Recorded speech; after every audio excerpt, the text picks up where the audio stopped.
नमस्कार साथियों, एक बार फिर नई जानकारी के साथ मैं आप लोगों के बीच आया हूं। मैं एडवोकेट रणवीर चौधरी बागपत न्यायालय में विधि का व्यवसाय करता हूं और एक बहुत ही आवश्यक जानकारी आप सभी के बीच साझा करना चाहता हूं। आवश्यक जानकारी यह है कि बहुत सारे लोगों के अलग अलग तरीके से बहुत सारे ऐसे वाद होते हैं जिनका उनको कभी पता ही नहीं चलता और कोर्ट से कोई सम्मन या नोटिस जाता है तो फिर उनको पता चलता है कि हाँ यार, हमारी तो बाइक का चालान कटा हुआ है, हमारी तो गाड़ी का चालान कटा हुआ है, हमारे तो बिजली का बिल का बहुत ज्यादा भुगतान करने के लिए न्यायालय से नोटिस आया है। तो इन सब चीजों को समाप्त करने के लिए जो न्यायालय हैं हमारे पूरे दुनिया के, पूरे देश के, हमारे पूरे देश के जो न्यायालय हैं वो एक अदालत लगाते हैं, राष्ट्रीय लोक अदालत। इसका नाम है राष्ट्रीय लोक अदालत। मैं इसके बारे में आपको जानकारी दूंगा। राष्ट्रीय लोक अदालत इस बार 13/9/2025 को होने जा रही है। इसमें जो है किस किस तरह के वाद निपटारा किए जाएंगे ये मैं आपको जानकारी देना चाहता हूं। मेरी जानकारी अगर आपको अच्छी लगे तो आप मुझे मेरे नंबर पर भी कॉल कर सकते हैं।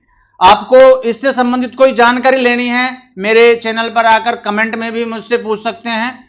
और आपको अगर मेरी दी हुई जानकारी अच्छी लगे तो मेरे चैनल को लाइक, कमेंट और सब्सक्राइब भी कर सकते हैं। राष्ट्रीय लोक अदालत में न्यायालयों में लंबित किस प्रकार के मामले यहां निपटाए जाएंगे मैं आपको बताऊंगा। सबसे पहले दीवानी मामले। दीवानी मामले जिनके हैं वहां हम उनका निपटारा कर सकते हैं। समन्वय आपराधिक मामले, इनका भी निपटारा वहां हो सकता है। धारा 138 एनआई एक्ट के अंतर्गत चेक से संबंधित मामले, जैसे बहुत से लोगों के बहुत मामले माननीय न्यायालय में चेक बाउंस से संबंधित चल रहे हैं, उनका भी निपटारा राष्ट्रीय लोक अदालत में दोनों पक्षों की सहमति से किया जा सकता है। इसके अलावा मोटर दुर्घटना दावा से संबंधित मामले, जैसे एमएसएटी एक्ट के अंतर्गत बहुत सारे मामले लोगों के चलते हैं, तो उसमें दोनों पक्षों की सहमति से उनको भी राष्ट्रीय लोक अदालत में निपटाया जा सकता है। श्रम विवाद के मामले, बहुत सारे मामले हमारे यहाँ श्रम विवाद के चले हुए हैं, उनको भी राष्ट्रीय लोक अदालत में निपटारा किया जा सकता है। लोक उपयोगी सेवाओं से संबंधित विवाद, जैसे विद्युत कर, जल कर के मामले, असमन्वय को छोड़कर जिसमें असमन्वय ना हो वो विद्युत कर और जल कर के मामले भी राष्ट्रीय लोक अदालत में निपटारा किए जा सकते हैं। इसके अलावा वैवाहिक मामले मीन्स जैसे हमने सहमति से तलाक फाइल किया हुआ है और उसको चलते हुए बहुत लंबा समय हो गया, तो वहां भी दोनों पक्ष आकर इसका निपटारा कर सकते हैं।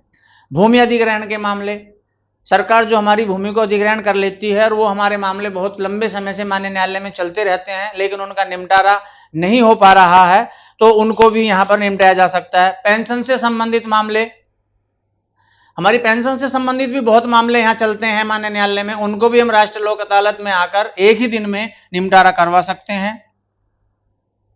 राजस्व विभाग संबंधित मामले, जो हमारे जमीन जायदाद के मामले होते हैं, राजस्व से संबंधित मामले होते हैं, उनको भी हम यहां निपटारा कर सकते हैं।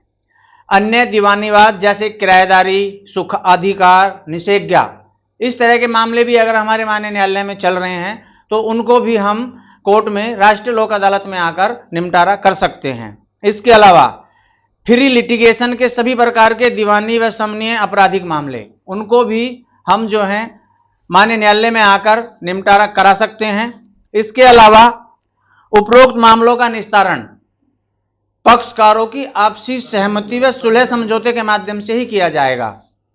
मामलों के निस्तारण हेतु पक्षकार संबंधित न्यायालय से संबंध स्थापित करें। जैसे मैं बागपत न्यायालय में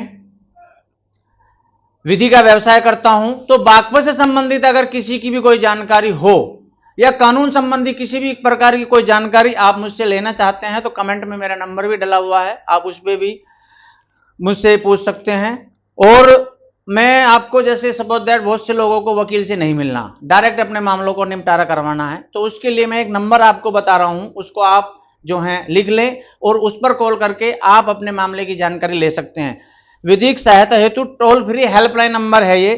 इसका जो नंबर है वो है 1800 419 0234 एवं 155100, इनका भी हम समाधान कर सकते हैं। अगली जानकारी के लिए हम अगली वीडियो मिलेंगे। जय हिंद, जय भारत।